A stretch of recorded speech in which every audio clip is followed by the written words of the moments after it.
والسلام عليكم ورحمة الله وبركاته. وهذا عبد الرحمن دير ومسكينتي وما انت حناقصن وهالك سوق الشيء waxaan rabaa inaan horta aan ilaahdo umada Soomaaliyeed mid sheego midkan sheegay xataa horta Ilaahay hayna soo hadeeyo especially ragii Soomaaliyeed la soo hadeeyo ta kale waxaan leeyahay walaashay tusmo waa gabadh sharaf leh cis leh waa awaanad Soomaaliyeed waa hooyo Soomaaliyeed waa walaal Soomaaliyeed waa saaxiib Soomaaliyeed ninkii awre isku dayay inuu ceebeeyana Ilaahay ha ceebeeyo qofkii isku daya awrad inuu ceebeeyo Ilaahay waxaan uga baryayaa ceebihiisa iyo tawaalidkii iyo taisirkii taabkii bin Ilaahay dibadda soo saaro awre qofii waa la asturaaya ceeb male ragii Soomaaliyeed waxay caado ka dhigteen maalin walba gabadh Soomaaliyeed in ceebaheeda iyo maxay heedana sharafteeda marka intaad awradiina ama awradihiini Soomaaliyeed ceeb u soo taagantiin Ilaahay idin ceebiina khashifo ragow inta xun ba sheegaya raga Soomaaliyeed isku wada mid ma aho kuwa xalaal ah ku jirto awlaad xalaal ah kuwa xaaraanta noocaas oo kala sameynaya sheegaya Ilaahay ceebihiina iyo kuwa waalidiintiin iyo meesha abiye isir soo jeedaan Ilaahay ceebtina dibadda kan kaliya maaha ama waxa sameeyay maaha nin kasta oo Soomaaliyeed oo gabadh ceebeeya Ilaahay ceebaha dibadda maxaa yeelay awrad mar way kula dhalatay mar waa hooyada mar waa walaasha mar waa dhali mar waa tan guriga kugu jirta adiga ku tarmaysa taranka Allah idinka wada qabay Ilaahay baan idin bariyay maxaad marka awrad aad ceeb kaga raadin maxaad awrad ceebteeda ku fali maxaad awrad iyo waalidkeed iyo hooyooyinkeed iyo walaalaheed iyo awlaadeeda uga naxisaan idinka naxi Ilaahay baan idin bariyay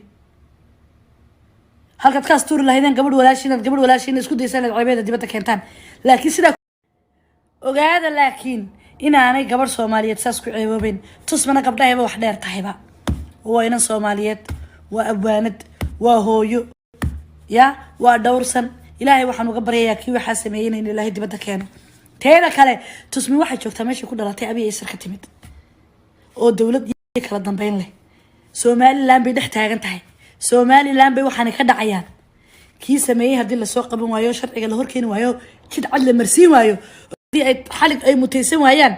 waxaan oran lahaa nin walba kii la dhashayow inta soo baxday kii walaasha wax ku sameeyay ka goob ila waa ku xalaal ninka walaasha caayay ama ceebeeyay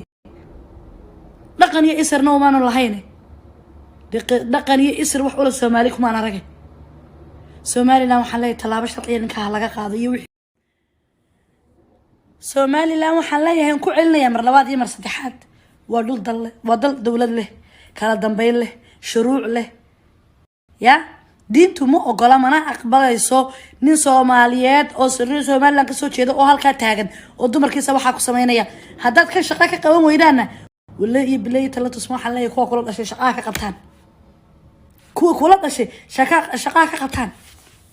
ilaa markii ay dawladdaadii dadkaaga wax ku qaban waayaan iyo wadanimada ka soo jeedo inamadii waxaad ku tiraada kaalayo noocan iyo nooc lamid wixii sameeyay daba gasho kurka ka wada gooyo ku dheh maalin walba gabar Soomaaliyeed aydeeda iyo ceebteeda inaad arma daawan karno iyagana waxaan leeyahay gabdhaha Soomaaliyeed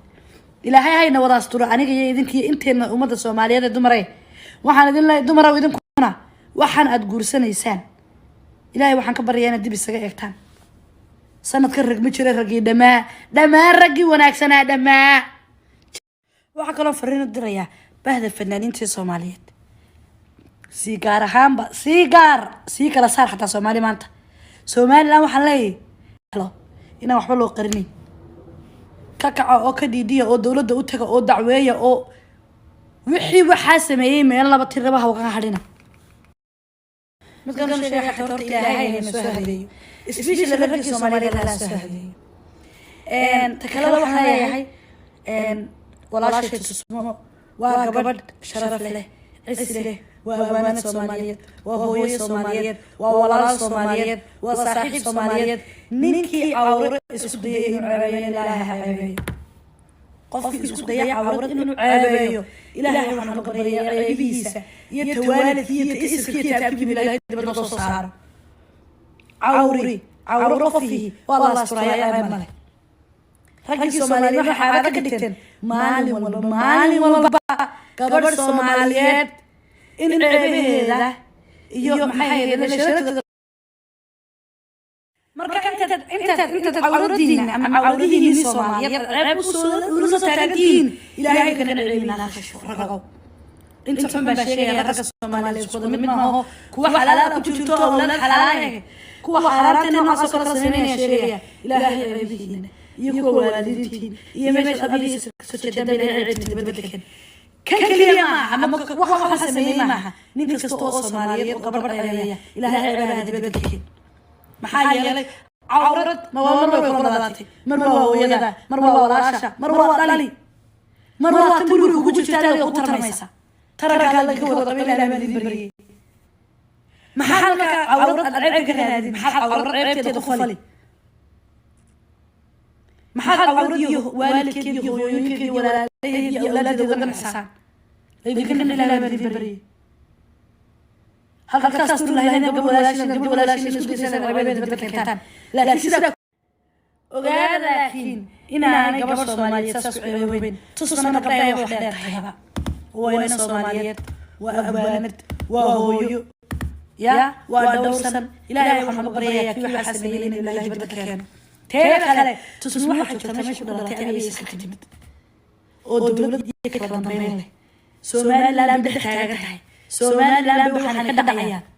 كي سميها بالسوق ضموايو شرق الهوكي وايو كتعلم مسيوايو دي حل المتسوايان وحنا الله نقول كيلا لا شيء انت تصبح كي ولا شيء وحسبين تهجو لو اكو حلال ولا شيء معبي دقن يسر ما لهين